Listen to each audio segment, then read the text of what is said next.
The relay test must be removed from the car, because the connection adapter we equipped is one-to-one with the relay interface.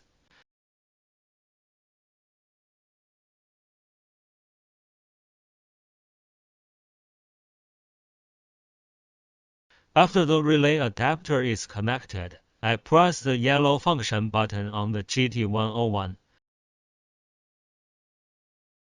After pressing it, the indicator lights on the relay are all on, and then the relay has a sound of pulling in, indicating that the detected relay is normal. Otherwise, the leftmost indicator light on the GT101 device is always flashing green, indicating that the detected relay is broken.